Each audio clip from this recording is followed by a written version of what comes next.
Hello, hello. Hey, how's it going? Good. How are you doing tonight? I'm doing fantastic. Actually, can you see me a little clearer than most weeks? Yeah, actually, it looks Sweet. great. I noticed the glare is gone in my glasses, which is nice. That's awesome. I switched the camera thing up. I was like, I gotta change something. So Right?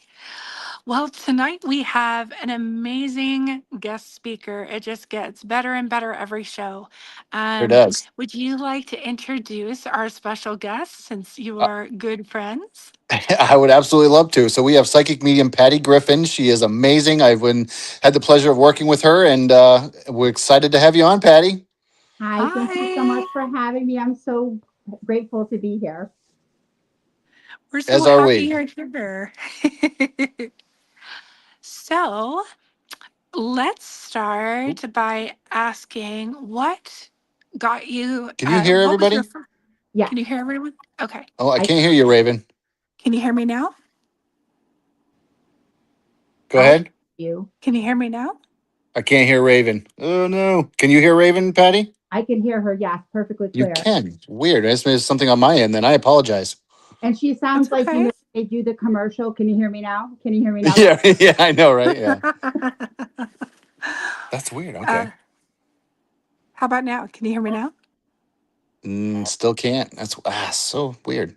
That Hey, is Chris, you may have to go out and come back in. Sorry, you can go Raven, ahead. I'll figure it out. can he hear me? Can you hear me, Raven? Yeah, I can hear you. Okay, You Chris, can if hear you can me. hear me, if you I'm can reading hear your lips right me, now. That's why. he can't hear me. Okay, I'll message him. Okay. So, Patty, I'm so excited that you're here. I was going to ask you, what was your very first experience with mediumship? wow. That's a really, really good question. And it's hard for me to pinpoint it because there were so many times that I was doing mediumship and not knowing that I was doing it. For instance, when I was 11, 12, 13 years old, people would ask me to write like autobiographies about somebody that had passed.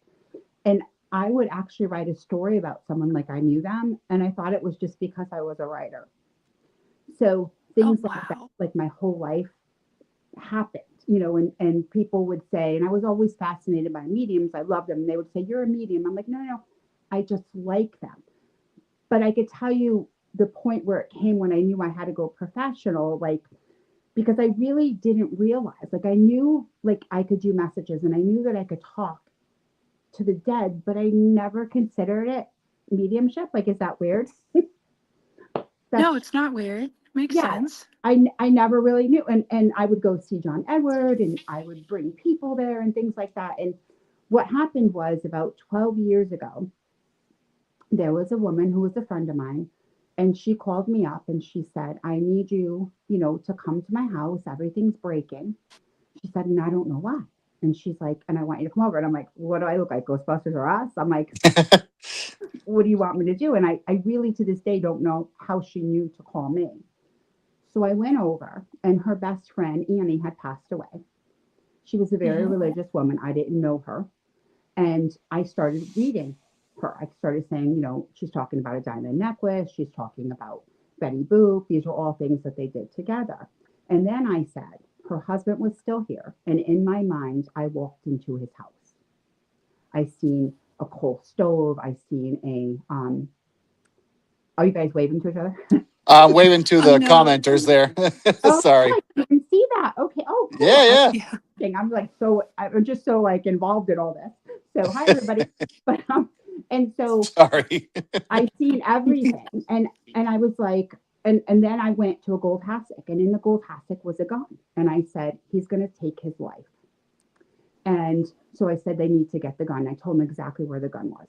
So then the next day they called me, and I had kind of forgotten about it, and they called me up and they said we got the gun, and I'm like, what are you talking about?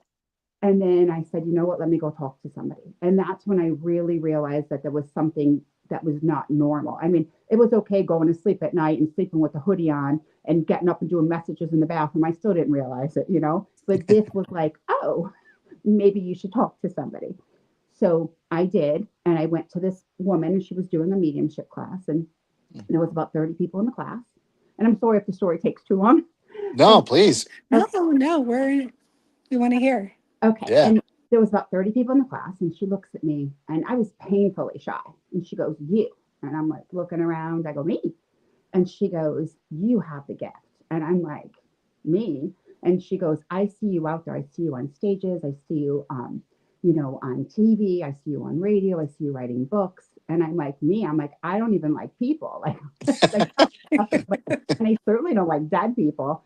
And she goes, please listen to me. And then I did. And it was that point that I really realized, even despite all the years that I knew something was off and that it was different and that I knew things that people didn't know, it was then that I really realized, wow, I'm a medium. Like I'm supposed to be out there. And she said to me, you were born to be out there. And that's when it took me another year to listen. And then I went and doors opened without me touching the handles. That's awesome. Thank you. That's amazing. That is incredible. And it's so wonderful to hear about experiences that mediums have had as to like how it like has opened up for them because each story is Mhm. unique and different. Absolutely. Exactly. Yeah. I always just thought I was a weirdo. Now I'm still, but All the best people are weirdos, right? this is true. This is true. So Patty, we have had the pleasure of working together, which was awesome. I truly had an amazing time, and it was a good event. Now I have to ask you a little bit of an oddball question, if that's okay. Sure. Not so much connected to the event. I just wanted to say that I loved working with you. I working with um, it was amazing. so I'm gonna get a little deep here, if that's okay. Okay. Um, Two questions, I guess. One is, are you a believer in a higher power, like a God, for lack of a better phrase? And two, do you believe that mediumship can only exist if one has that faith or that trust in God? Oh wow, two very good questions. Um, I told you I was going to ask some zingers. I do definitely. I was actually born and raised Catholic, so Okay. believe, I do believe in a higher God for sure. And I know there's so many different denominations, and so many people have their own beliefs and everything. Um, Hmm. and I believe in a series of other things too, because I know there's so much out there. Hmm. Um, and I also believe that you have to have some type. You have to believe in something to be able to do this. Like there's Hmm. something that's pulling you to Hmm. do it. So whatever that faith may be, whether it's a god or the god or a goddess or something else, there's something out there that's making you believe and trust in them and then trust in your gifts. Well said. Nice. Thank you. You put me on the spot. I was really terrified for No, no, no. Sorry. I'll try to not get too crazy. okay, good. That was great. I love this. I think this is great. This is so much fun. Awesome. Awesome. So how do you use like when you work with your mediumship, do I forget the exact terminology, I should know this. Um, do you see, do you hear, do you feel, do you like have tastes that come in your mouth? You know, the different types of gifts that come within mediumship. The How different does that clairs. work for you? I have all of them. Hmm. So um anything could come into play. I could see, I could feel. My body will actually display things as well. Like if somebody had a heart attack, my heart will hurt. If somebody um, lost a leg, I'll start limping, or I'll put my foot up in the air. It's kind of amazing. Um, so I'll start doing everything. I could smell, I could anything. Like I had to stop long ago going into malls or different things because I would feel so much that I almost Hmm. had to remove myself from large crowds. Yep. Hmm. Yeah. So So, so you would feel like everything that's going on within crowds, and so you had to kind of like separate yourself a little bit more. yes, like if somebody came in and they were like really sad, all of a sudden, like, before I started going into my gifts, I'd be in the mall and be like, wow, I feel really sad. Like all of a sudden, like out of nowhere. Or if somebody was upset about something, I would just get angry about something, or if somebody was hurting. It was the weirdest thing. And then I realized, because I never really knew the extent, like I said, until that time, like that one encounter, even though my whole life, it just makes sense. I mean, I've seen things happen that I wasn't supposed to see and just thought it was a normal thing. Mhm. And but that's how it works for me. And so many different things happen. And I have almost like my body becomes their body. It's so weird. I'll take on their mannerisms. So I have anything that they want me to feel. Like when I'm reading, Mhm. I could see things, but they're only going to show me the face of the person if they want me to describe something, because they know when I'm reading, I'm going to describe everything I'm feeling, everything I'm hearing, everything I'm seeing, everything I'm tasting, anything, even to the point where if I'm in the room, okay, and as I'm reading, I don't notice a lot of things when I'm reading, but if I happen to look over and go, my eye's on that fire alarm over there, Mm. right? And then I'll go and say, was somebody a fire marshal? Like, if I'm observing something, like I was doing a private event the other day and they had a raccoon, and I pulled somebody aside to read them afterward, and I go, that's a cute raccoon. And then I go, why did I say that? And I go, it's really weird that I said that. And then she had a story about a raccoon that was actually killed in front of her. The police came to her house Oh, and her loved Oh, one was wow. talking about it. Yeah. no kidding.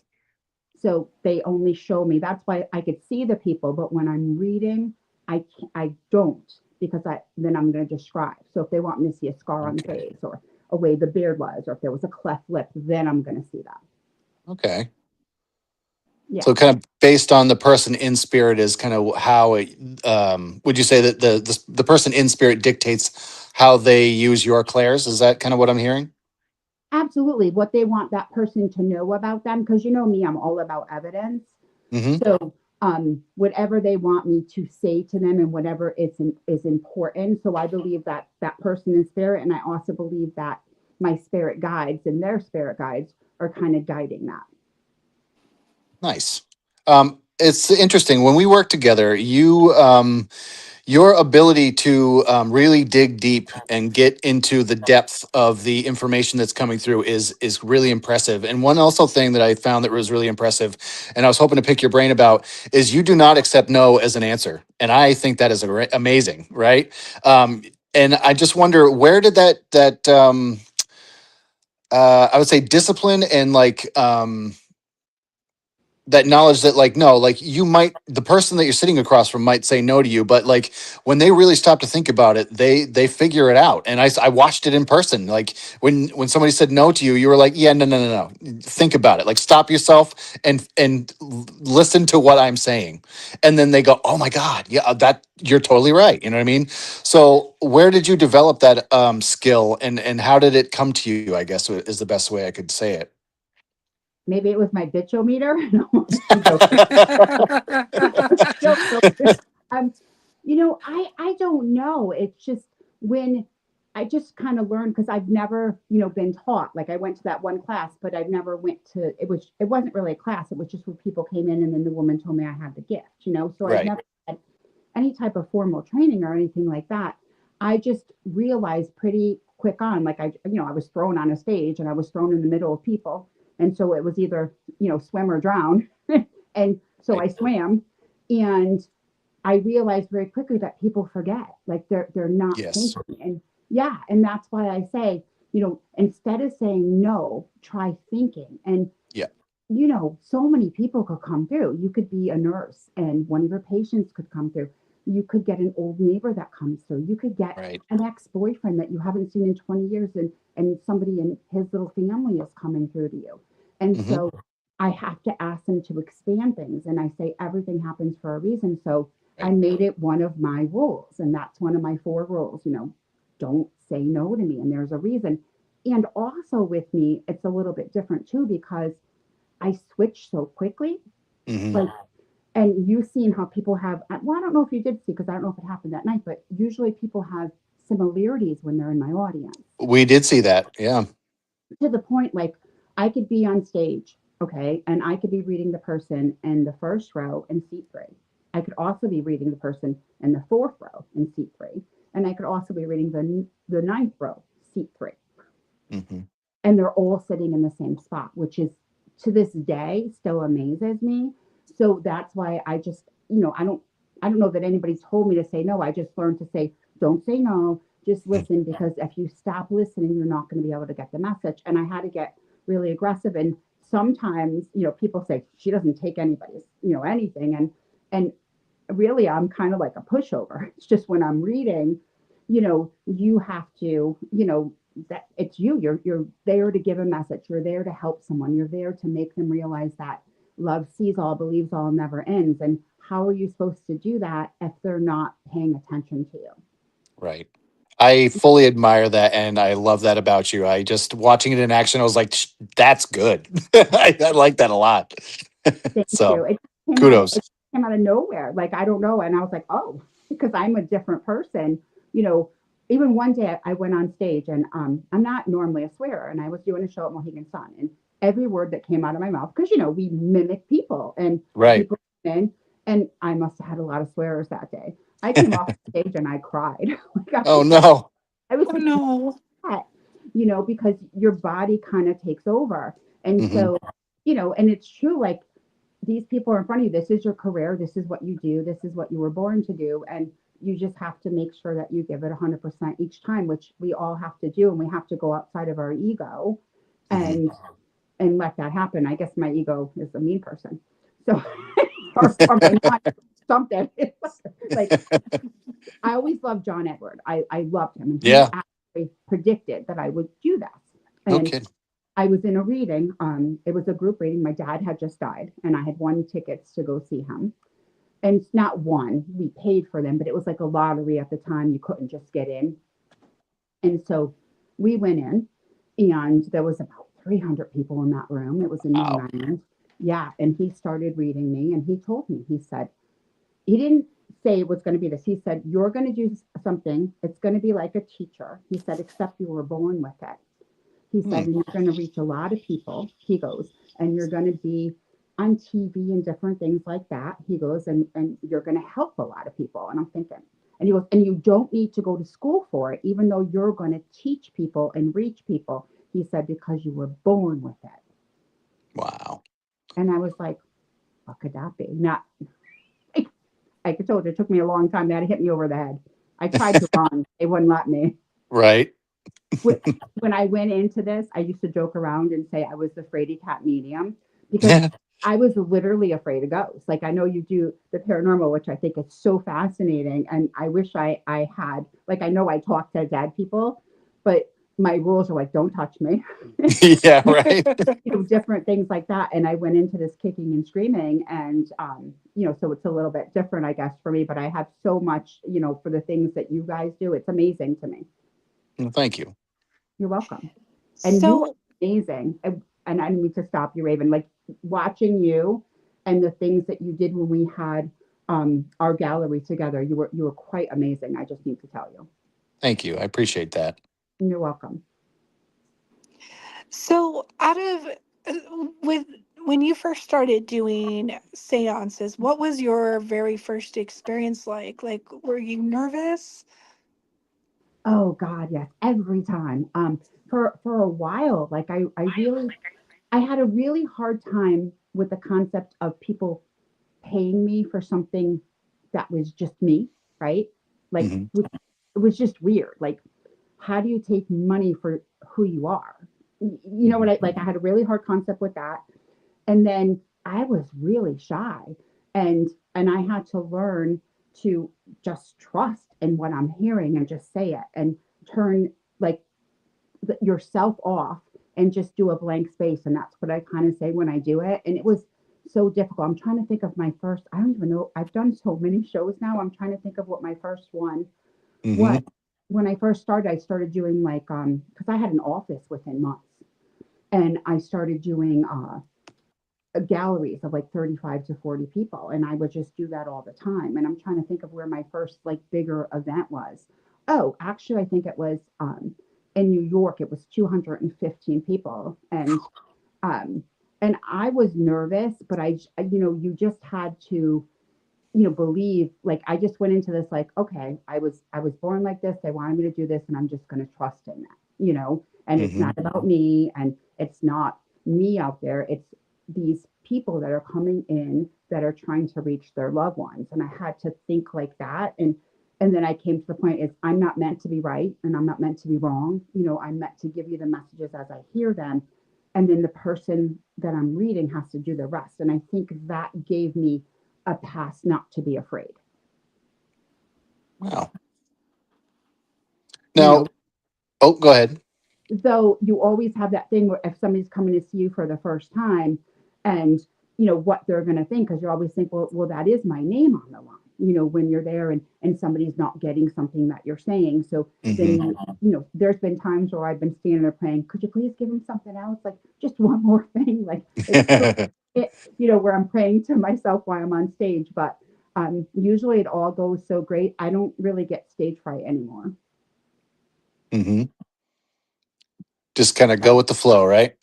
You have to, you really have to, because there's nothing else. And I pray every time I go, like I do my prayer to my guides, my loved ones on the other side. I always call them in, and I always call in Archangel Michael and Archangel Raphael, and then of course God. And I ask for anything that's going to happen that night to be for everybody's highest good. And I ask that if there's people there that can't hear the messages or aren't willing to accept them, that they not even be there. And I know that sounds kind of harsh, but there's so many people that want to be there. Right. So on that same line, there's always going to be skeptics that come to these shows. There's always going to be people that are there to prove that you are not who you say you are, right? I've experienced it. I'm sure Raven has, and I know you have, Patty. But how do you handle things like that, or do you just let spirit do the talking?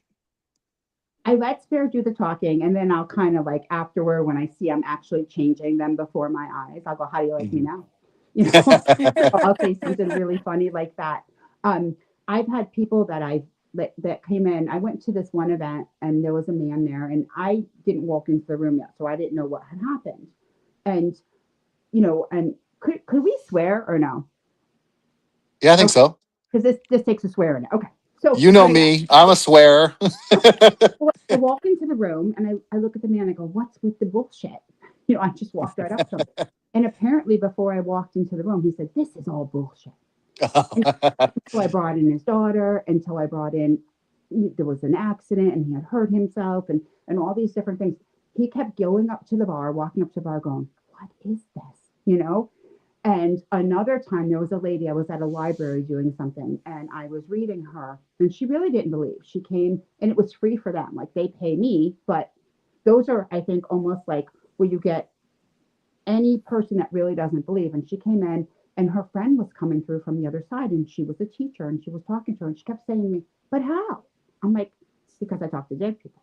"But how?" "Because dead people are still here. When you die, you really don't die." "But how?"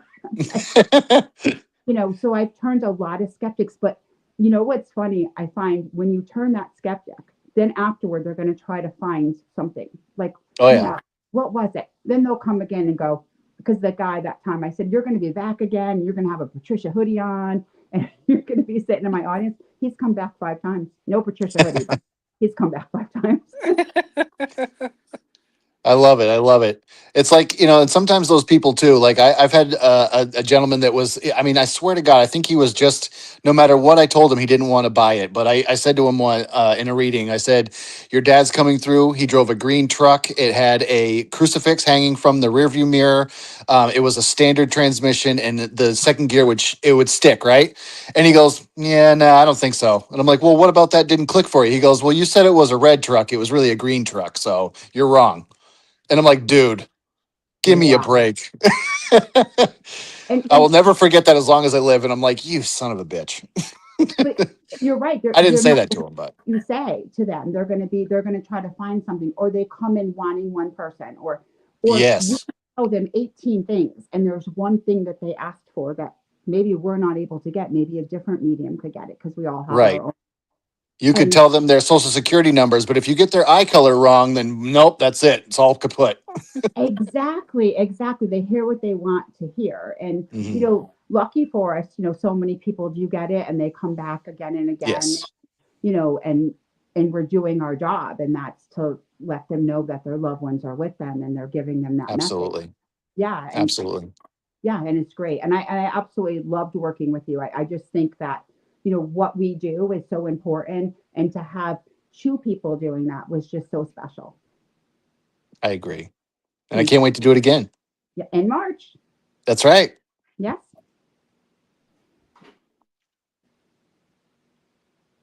Ooh, did we lose you? Oh, you Yeah, still there, Raven? it went like out for like a second. Oh, shit. Sorry, sorry about that. No Um, worries.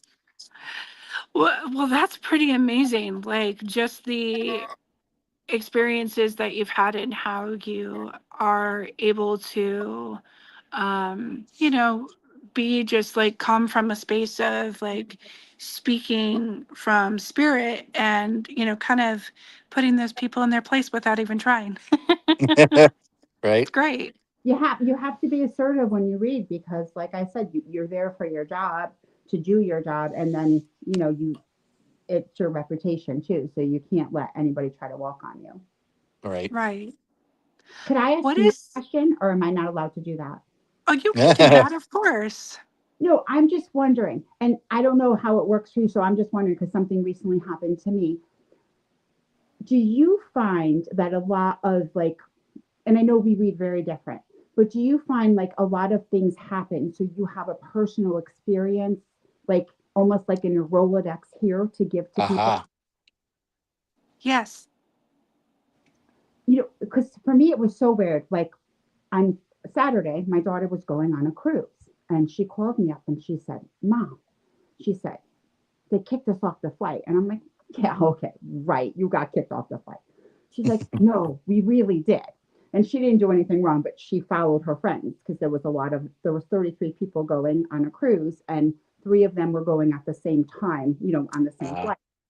So the next day I go to a group, and I get to the group, I start doing my directions, and a lot of times when I do my directions, I've already started before I started.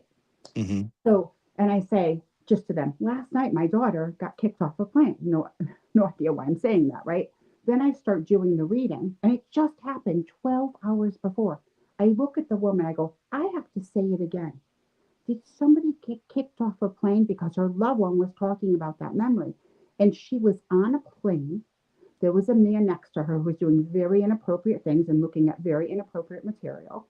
And the flight attendant came over and she called the woman by name. She goes, "Could you come with me?" And she took her aside. She goes, "What's going on over there?" So she told him, and he got escorted off the plane.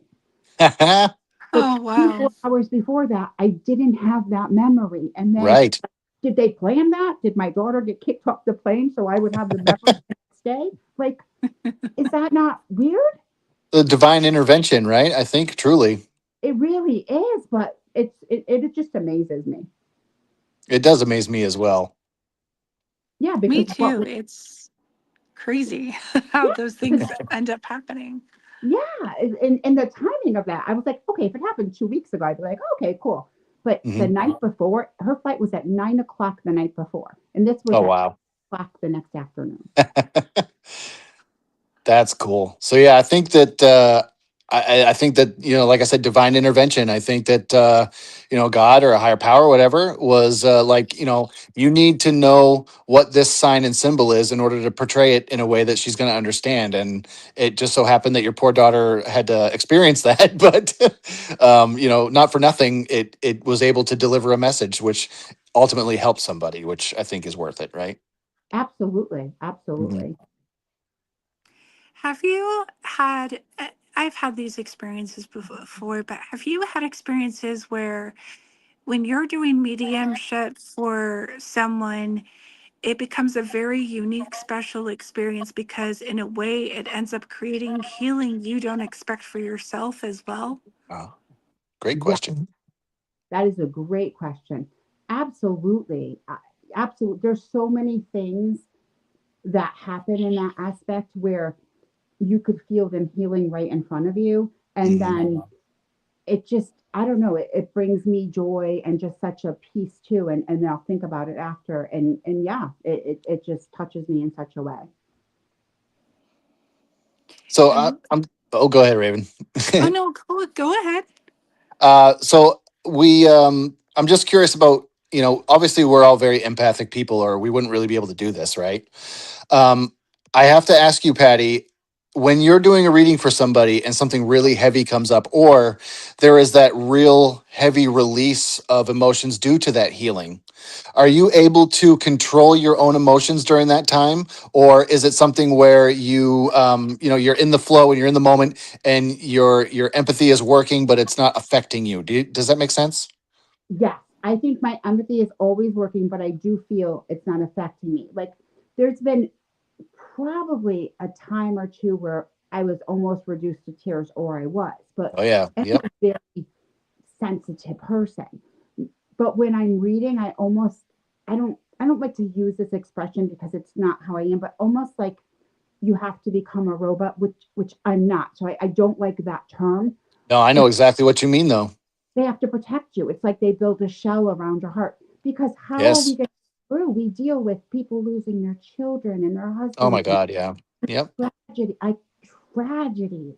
And Hmm. anybody would break down crying. And Yeah. we have to, and we're so, and that's why I think for us, like there's so much we have to do to clear and release things because they're not, our emotions. And Right. so when I'm reading, as empathetic as I am about it, after I'm like, oh my God, but Hmm. while I'm reading, I can't break down and cry, nor you can't break down and cry because you have a job to do.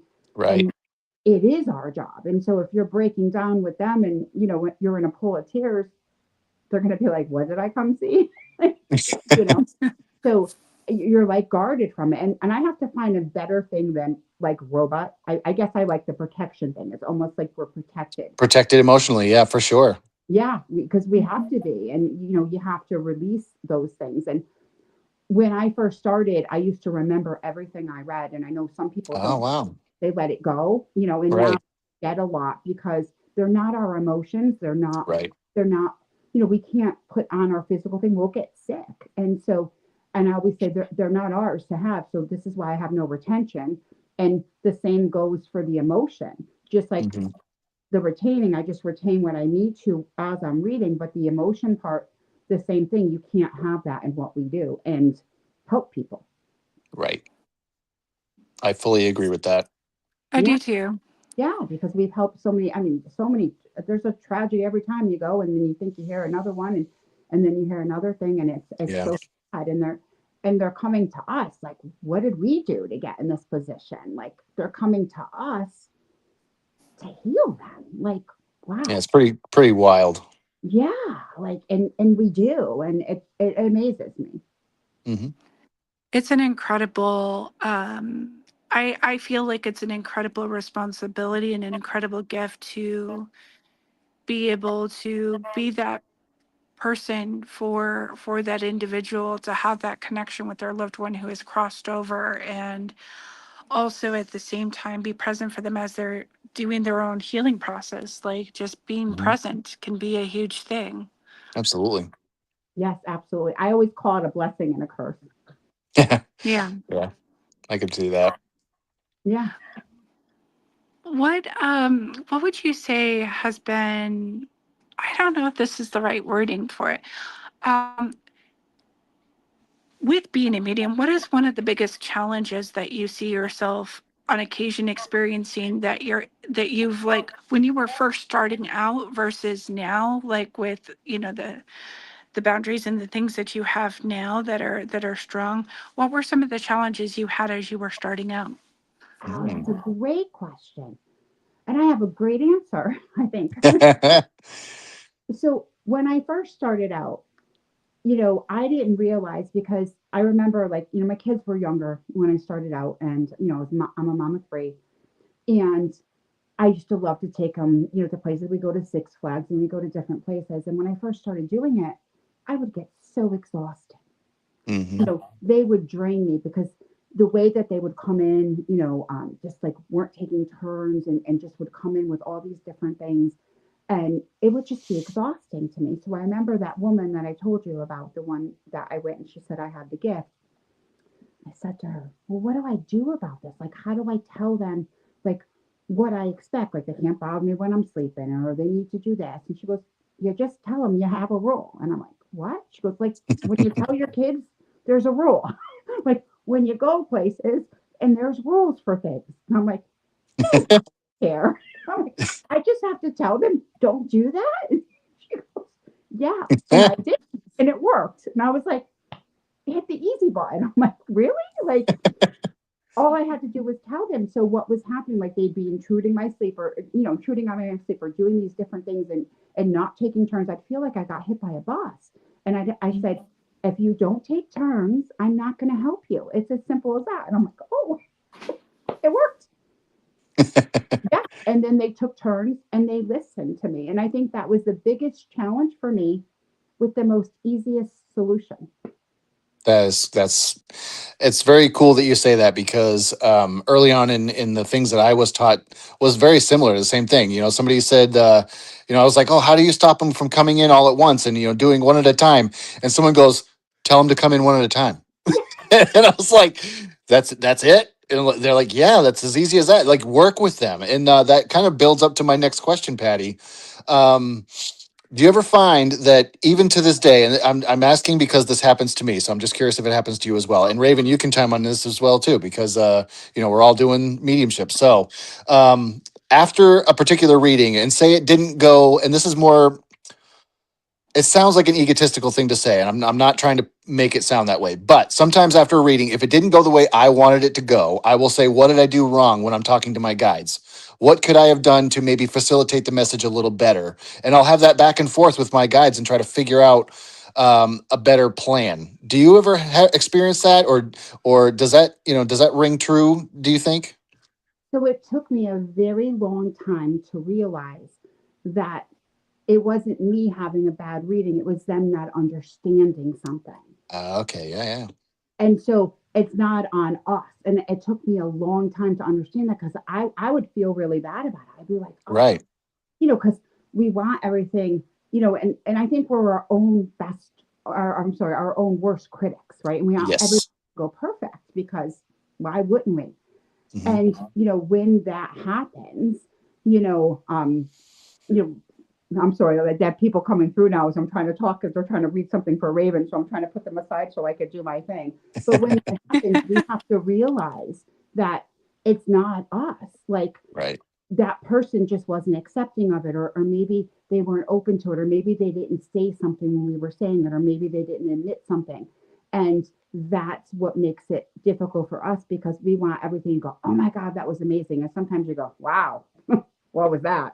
you right, know, and then so I think for you, you have to learn that it's not you because you're amazing and you could only do what the person allows you to be. Like I always say to right. people, I could only be as good as you let me. And then I That's said, true. I'm really good at what I do, but I'm not everybody's cup of tea. And I think not every person, like, do you like every person you meet? So not every person might like our reading, which lucky for us, they usually do, right? But that's how you have to see it, I think. I think that's beautiful. Thank you. Thank you. I feel like I'm in the cool kids club. Like I love talking with people like so like-minded. This is like really neat. It is super neat. It really is. Yeah. I agree as well. I got to a point where for me it was like the message is the message, and I do my best to try and help a client like process through it, but it may be that some of the things that they're hearing click a little bit later on if it doesn't come through right away in the beginning. And so I started trusting that spirit was just going to give the message that was necessary, and that was it. And I didn't have to like, question it, but it does happen sometimes in the beginning. It takes a little bit to get to that point of like just acknowledging that like you're this wonderful person that's being given the messages, and you're doing the utmost best that you can do for that person, and that's all you can do because they're going to give you whatever is necessary. Right. that they think is necessary for the individual or individuals to hear. So I think that eventually that will go away to where you're not questioning it because you're amazing and you just don't even know how amazing you are. So yeah. Oh wow, that's very deep. I love that. Gonna make me freaking cry. No, it's Aw. true. And it's we really could only be as good as they let them. Like, you know what I say to people? I say, I don't trust the living. Like when they're Yeah. saying, you know, I don't trust the living. I only trust dead people because dead people never forget their memories. Dead Right. people Right. never forget their own name. Like I could be reading somebody and go, well, where does the J go? You know, like Jennifer, and they're like, I don't have a J, and they're like, oh, my name's Jennifer, and I don't know their name because in the middle of a 200-person group, you Right. know, and so if they don't remember the memories, and that's why it kind of falls on them. And even though it's a sad thing, it doesn't happen a lot, but we have to realize that our guides are going to protect us. Our loved ones aren't going to put us in a frying pan and turn on the boiler and say, okay, go. They're trying to make sure that we get our message across to people. And so they're giving us everything that we need, but maybe the people that are sitting in the chair aren't giving everything that they need to give to it, or maybe they're not understanding it. Right. And sometimes too, I think there's I jokingly call it psychic amnesia. Like I was doing a gallery for somebody, and I literally there was a woman and her two children were next to her, and I said, "Ma'am, you're here. You're not alone, right?" I said, "You have two children with you today," and she goes, "No," and her kids were like, "Mom, we're like right here," and she was just like she didn't. She was so overwhelmed she couldn't. It wasn't processing. And so I jokingly call it psychic amnesia, but Yeah, that's why I don't trust the living. Could I just say something? Somebody said a wonderful speaker on the comments. I seen it, and I just wanted to say thank you. So I just seen it That pop was up. I just wanted to yeah, say that thank was that's from yeah. Samaya. She's great. you. She Oh, is I love great. She is Samaya. I awesome. couldn't see the name. I could just see that. I love Samaya. She's the sweetest. Hmm. So, but this is a lot of fun. But yeah, and it's fun because we're talking about things that are going to educate people, but then Yes. there are things that help us too. And then it's Hmm. like similar situations, and not everybody's a medium. So Right. That's Right. true. so for us to be sitting with three people that are so like-minded is really cool. It is very cool. I love the fact that we are able to converse like this. It's almost like, you know, uh, it's like getting to talk to your buddies at Hogwarts, and just kind of have that back and forth, which is nice. Exactly. And when I'm reading, Chris, I point to, you see me freakishly point to people when I'm reading, right? Hmm. You Oh see me yeah. do, and that's because I never trust the living. So if I'm looking at somebody and they say no to me, even though I ask them not to, and then they say no, and then I'll say, I'll go to the other side. Am I here? And they'll go, oh, absolutely. And I'll be like, no, sorry, yeah, I'm here. Like I'm not Yeah. moving. Right. You're gonna But have to deal with it because it's coming. exactly. And they forget. And how could we get their memories if they're forgetting? Because we don't know their memories. We only know our own. And so Right. if if it takes you four pieces to get to that one puzzle, because sometimes mediumship, I know in the way that I read, sometimes it is pieces. And then you put this together and this together and this together. And then it all relates into a message, but it might not come in the first 30 seconds. It might take 6 minutes. Yeah, that's true. To that point, I have to ask you this. I always say that in readings that like we as mediums we lack context. So I have no idea what they're talking about. As long as you do, the person I'm reading for knows, that's what's Oh, most yeah. important. Now, I've had people ask me this and they say, "Well, why don't they just tell you everything and why don't they just spill it out for you so you can spell it out to me?" What is your response to that? I know what I feel about that, but why do you think that is? Okay, let me think how I could articulate that. So when they say, how come they don't just say the things? I always Right, say, like how come they don't give us context? How come they just let us leave it open to interpretation or our own interpretation, right? well, exactly. Like when I say, I'll just blurt out something, right? If there's Hmm. something about a pirate, like I don't know where that came from, but and if I'm going to say that, like if there was a story with that, then I'm not going to know the whole story of it because they're not. It's not like you and I are alive and we're speaking. It's not like that, as we know. Right. So they're going to Right. give us one piece of it, and then we give it to the person, Hmm. And I don't think people realize that we're reading off of their frequency, Right. Right. like they are like, back in the day, my dad had this big radio antenna, right? And if their antenna is a little off, right? Or if they're not getting the messages, then it's not going to go that clear to them. And so Right. the way the other side gives us things, sometimes things are more crystal clear than the other, but I base a lot on memories, and you can't get Hmm. another person's memory. And so Right. they're telling us stuff, and we get some really specific stuff. Like there's just no way of even knowing. Right. And if somebody's questioning that, but I think the biggest thing is why people don't get things or is that they're expecting something. And I always tell Ah, people, okay. yeah, don't expect, because what if you come in thinking, oh, I want to hear from mom? But what if it's not mom? What if it's your old neighbor? What if it's, Right. somebody different? And so, and you don't get, because I know I do, and I'm sure you guys do, we read for their highest good. And Yes. so what they feel may be good, for their highest good, may not be what the other side knows that they need. And Right. what if the other side needs closure? What if they need to speak something or say something or bring something? Ah, great And point. yeah, people don't think like that. What if they need to apologize? What if they need to go, Yes. not, yeah. And people don't think that, but that is what happens.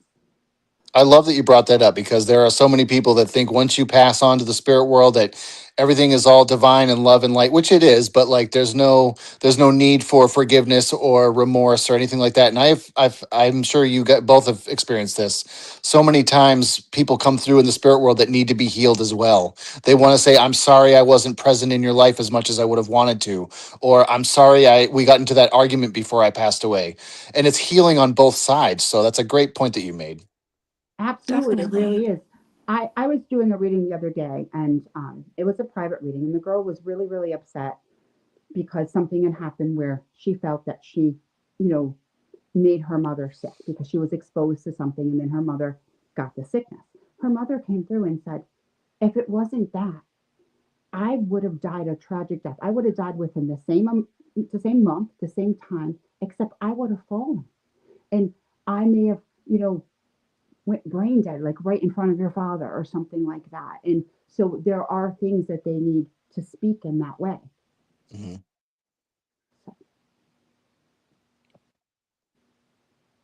Oh, we all went silent for a minute. Just this is processing that. I'm just like, wow, and it's true. It's so true. Yeah. Healing And on both sides. It's a thing. It and definitely is.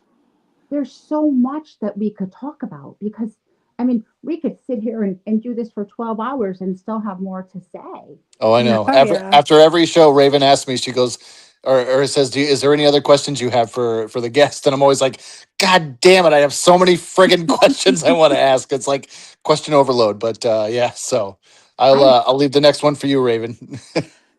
I mean, um, it's just I love what you said about healing on both sides, because a lot of the times the clients that come to me personally are they've lost family members or loved ones from very, very, very traumatic situations.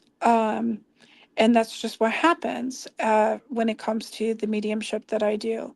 Um, and sometimes I'll give an example. There was a lady who called, um, and unfortunately, her husband had passed away literally 24 hours before, and she was having an extremely rough time with the situation, which is understandable. So in that process, like, I was able to provide comfort, but we set something up to where we were able to meet, talk and meet later on, through, well, a phone session, to where we were able to create some healing. But a lot of these clients that come in, not all of their family members are completely ready yet because they're healing. They're working with angels. They're processing their life. And then when they are ready, they do come through. So with my clients, unless they immediately show up for me, then I will tell them to, just wait a little while and then we'll see. But I give whatever healing messages I can get from their loved ones, guardian angels, or their Mhm. ancestors, whatever I can get to actually try and help the person that's in front of me. But then I have clients who've had, the long-term thing. So it that confirms, thank you so much for saying that, because that confirms it for me that I'm not the only one that sees it that way. Mhm. Or has that experience in that way. So it's pretty cool. The next question I have is, there is a common saying that all people have gifts of mediumships, or all people have gifts of mediumship, but not all people should be mediums. Mm. I know what my perspective is on that, but I would love to hear your perspective on what you think about that personally. Okay, I'm really going to have to think about that one for a minute. Because I believe that everybody has some type of gift. Like some people are born with something, and some people are meant to do something else with it. Like we're meant to go professionally, we're meant to reach people. Some people might just be meant to help people, like in their circle, like something that they do for fun, where other people, it may never be like, maybe the universe says, well, you're not supposed to do this, you're supposed to do this for a living, and maybe this will be too much for you. And so everybody has it, but it's all to different degrees. And some people, like me, went into this kicking and screaming, Mhm. and some people want to do it like more like we do, but maybe they weren't meant to do it. Does that Mm. make sense? Yeah, because maybe then their gift may be in a different area that they can, use it if it's not meant to be their gift. I completely understand where you're coming from there. Mhm. Um, I think that with mediumship, there are different ways that people do it. I was just talking to a lady yesterday who very much, she can only do it for her family. She can't do it for anybody else. But that's just her gift, and it's helped her family. Oh yeah, That's and awesome. so much because she's able to firsthand help them. And I think there's a lot of people like that. Like some are meant to be out there. Some, like I said, get pushed into it. Some, I'm sure you didn't go voluntarily into this, Chris. I'm just saying, you know. Me? Oh, hell no. Oh, No. If you had told me 10 years ago that I was going to be doing this, I would have laughed in your face. Listen, same here. If somebody had told me this 15 years ago, said, one day you're going to be a medium and you're going to, or you're going to take your mediumship and you're going to go public and you're going to public speak, and I'd be like, no, I'll be in the corner if you need me. Okay, just give me this Yeah. one. Um, Yeah, right. so yeah, like I think like the ones that are truly meant to be out there, like we just really never had an idea that we would be out there. Yeah. It's kind of it's a culture shock in a way. So you might have touched on this earlier too, and I might have asked you this before, Patty, but twofold to a question, another two-parter. But have you always known that you were a medium? One. Again, I always knew that I was different. I didn't really until I got to a certain point, and then I knew, but I Okay. didn't know it was to that extent. Okay. And then once you kind of clicked that you were a medium, um, and the train started rolling, did you find that it has gone by really, really fast, or have you been able to kind of um, cherish the moments bit by bit? Do you know what I'm saying? Like, because sometimes it moves really, really quick. And I know for me, it's been the last 10 years have gone by in a snap, you know? Absolutely. And even like when you do like your favorite gig or you get a new place, you're like, oh my God, I can't believe I'm here. And then next thing you know, it's like, wow, it's over. Like I'm I do enjoy every moment of it when I do it, but it has gone by, so quickly. Like the train took off and it went 300 miles per hour and it just kept going and it's still going. And I'm having the time of my life with it. And I try to enjoy every moment and every experience. in every person that I touch. So through your successes and through maybe things that you didn't find as a success, do you reflect on those things still? If something didn't go the way that because again, we're our biggest critic. Right. Um, I kind of like I had an incident that happened not too long ago where there was a place that I was going to do, and you kind of know the story on that one. I do. And Yep. I'll let it eat me alive. Like, if you keep thinking about things like that. So I said, you kind of have to put it to a resting spot and say, all right, well, guess what? I don't need to, not meant for me, not meant for something I'm supposed to do. And if something does go wrong, I just know it's for a reason. And usually it doesn't. But if something does, for instance, if I go to a new place, okay, and tickets aren't selling well, I know something's wrong because Hmm. that's not what happens. And so I'll do it, but then I know that maybe that's not the place that I'm supposed to be again. Yep. If it doesn't, the expression where people say, okay, if it doesn't open, you might have to push it and you might have to make it open and force it and hit your body against it. Non-mediumship. Yeah. Like if the door doesn't open, don't force it. Right. Go on to the next door. I love that. That's great. Thank you. I've learned that. I literally, and I learned it very quickly. And it's so true. And I say, you can't force something because you have the people on the other side who want you to do well, and then there's sometimes maybe you're not meant to do this part of it or meant to do this, and so they're trying to guide you in a different way. And so if it doesn't fit, don't force it to fit. I love that. Yep. Thank Gwen you. has a question. Sure. Gwen's question is, what advice would you give to someone who is still fairly new to having gifts and they still doubt themselves? Oh, okay, I love that. Well, first of all, you have to, I would get to know my guides, right? And talk to your guides and ask them for the courage and ask them for strength and ask them where you're supposed to be. And you really have to believe in yourself because when I went into this, I didn't know, but it's not about us. You have to trust in the messages, you have to trust in the gift that you were given.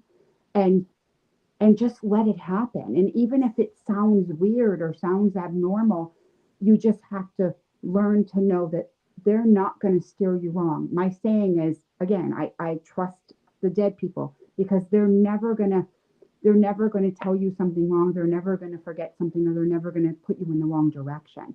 And Right. so as long as you believe and just trust, you just have to jump off the cliff and know that they're going to, the next thing you know, you're going to be up in the air like that. That's great. And that actually reminds me of somebody that was I saw on TV, and I can't remember who exactly it was. But they said, much to what you just said reminded me of it. And they said, if how are you going to know if you can fly if you don't jump? Exactly. And You know, you which know, sounds kind of weird, but like, you take that leap of faith, and all of a sudden you sprout wings and you're off and running, right? It's and then you forget scary what and the it's terrifying, but you do it and you get through it and you're safe and you're okay. And then you're off and running. exactly. And they're going to protect you. And when I went into this, it was so scary. But now I realize it's not me. I'm just the vessel. And Hmm. for that question that she had, you are the vessel, and they're going to steer you in the right direction. And I say keep going, and you're just going to know, and you're going to know what to do and where to go. And like you said, you just have to jump and That's pray. great. Pray a lot as you're jumping. Pray a lot. Yeah. Oh, yeah. Yeah, that's right. So I have a question, Okay. and it might be a twofold question. Everybody experiences people coming through the veil in different ways. Mm. Like, for example, if I'm with a client, a veil will literally drop and then or pull back, and the people that want to speak will come forward, but in a line. But the way I see the other side is very different. So from your experience, how do they come forward to you? Do they come forward through a veil? Do they, how do they present themselves when they're coming through? And what does the other side look like to you? I know that's a loaded question, but I love hearing answers on that. So when they come through, they're just like, I don't see a veil, they're just coming. And I always say they don't take turns, like they just jump in. Like there's no like line one, line seven, I'm here. They just kind of like jump in. Like I could be reading one person and then somebody else jumps in. And as far as for the looking, when I'm reading, it's so different for me because again, I only see what they want me to see. So Mm-hmm. if I'm not reading, like say I'm just walking in the street, I could see dead people, right? And I'm going to see different things when I'm not reading, but when I'm reading, how they look, it's really hard to explain because I get so many different things. I get images. It's almost like my mind looks like a projection screen if you were going to go into the movie theater and Hmm. nothing's on yet. There's no commercials. It's just pure white. And that's what my mind looks like. Then they put the first image or say the first word or give me a memory to something. And then they give something else. And that's kind of what it looks like to me. That's cool. And they don't like take turns. Like, so if one person's coming through, then somebody else might come through. And like my people jumpstart each other. Like it's just the craziest thing. Like I always say to my people, like when because I do a lot of groups, I do about 27 groups a month. And my biggest group has been 450 people in a 700 theater. And, I always say, like, you're reading one person and, like I'm talking to them and then up there they're going, hey, which one is yours? Oh, mine's in the pink. Oh, mine's in the purple. And then their spirits start jumping off each other. Like it's so crazy. And then it's all coming through together. So it's no veil. It's just, they just jump into my mind and don't leave. So I don't know if that's a good answer to it, but that's like the only. No, That's a it great answer. Yeah. definitely is because I think that everybody experiences, like for me with my readings, they appear in that way, but then when I'm out and about, it's different. It's similar in the context of like you see different things when you're in different places, and if you're doing a reading for someone, they're gonna maybe come in a formation that works best for an individual. And I like the visual of a projector because the way I kind of, at least for me, the way I see it is they'll give me like, they'll send images at me so that I'll kind of get, I'll get the components together for it. So hearing that makes me feel it's always nice to get confirmation that there are other mediums out there that do this kind of thing and how it works. It's pretty Hmm. cool. It's so Hmm. fascinating. Like, we get, because you can't just go up to anybody and swap. It's not, it's Right. like, oh, don't feel good today. Could I just call somebody in to go? Like, it's not the same thing. Right. And, Yeah.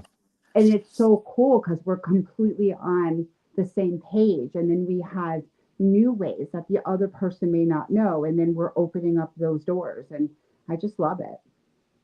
It is great. It is great. So where can people find you and what kind of events do you have coming up? So they could find me at pattygriffinmedium.com. I don't say the WW because I did that once and like that. You don't have to say the H. That stop. They said we're not dinosaurs. And let me think. This Sunday I will be at Mohegan Sun, and no, I'm sorry. This Saturday I will be at Mohegan Sun. This Sunday I will be at. I'm trying to think. My schedule is so busy at Madison Cinema.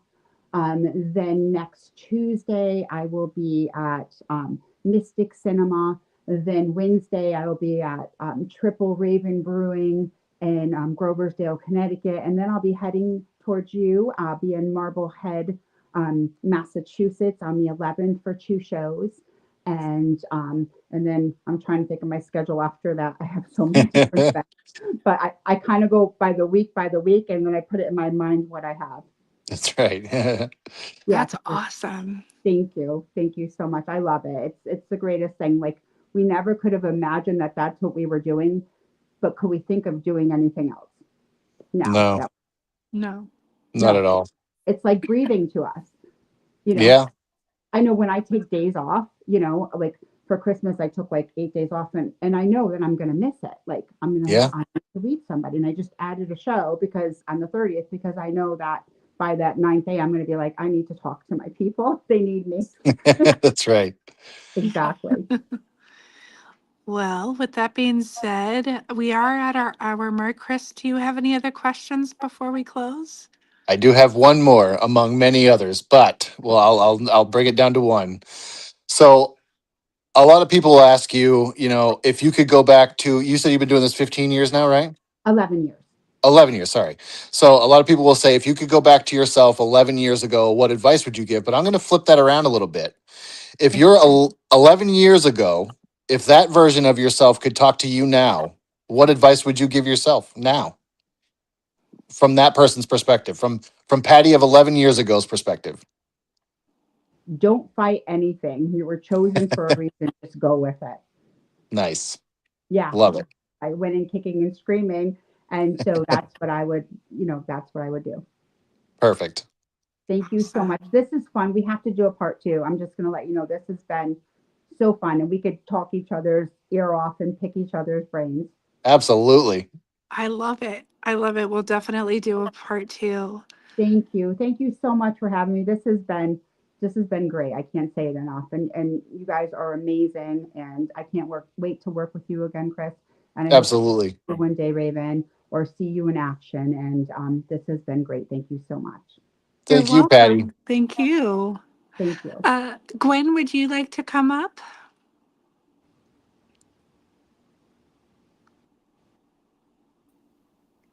Hey guys, it's been an awesome show. I think everybody has enjoyed it. And yes, Patty, please, we're gonna put you on the list to come back next year. Well, at the first part of the year. I would love Yes, please. Yes. It's so much fun. You guys are just delightful, and it's just great. I can't say enough about it. So thank you. Oh, you are welcome. If you have a couple minutes, can you hold on and I'll put you down and let these two close out the show? Is that okay? Absolutely. All right. Thank you, Patty. Thank you so much. Thank you, Bye, guys. Patty. Thank you. All right, guys, you close it out. All right. There it is. That was so much fun. I Oh, man. honestly think we could probably have stayed up all night with her just talking and asking questions I and getting know. her perspective on things. I fully, I mean, she is such a wealth of knowledge and just a delightful person. I mean, she is truly an earth angel, I think. And I'm so grateful to have met her and to have her on the show with us. And this hour went by so fast, but I think that is a great sign of good conversation. Definitely. I got the opportunity to meet Patty at a brunch type thing for one of the events that was going on. And she's just so much fun to talk to. I was hanging out with Thomas and we talked for a while, and she's I can just see her energy is so full of light. So, Oh, yeah. yeah. Yep. Yeah. Cool. All right, y'all. So we're going to go ahead and close out for tonight. Our next show is Monday night, 9:30 p.m. Hmm. Um, is it Carl and his brother this next week? I believe it is Carl Johnson. Now, you asked me that Yeah. last week too, and I didn't know who, I couldn't remember. So don't hold me accountable for that. But yes, I do think it's Carl Johnson. Yeah, him and his brother. So Yes, it'll that'll be be great. tons of fun. And with that being said, good night, y'all. Thanks for tuning in. Take care, everybody. Thanks for tuning in.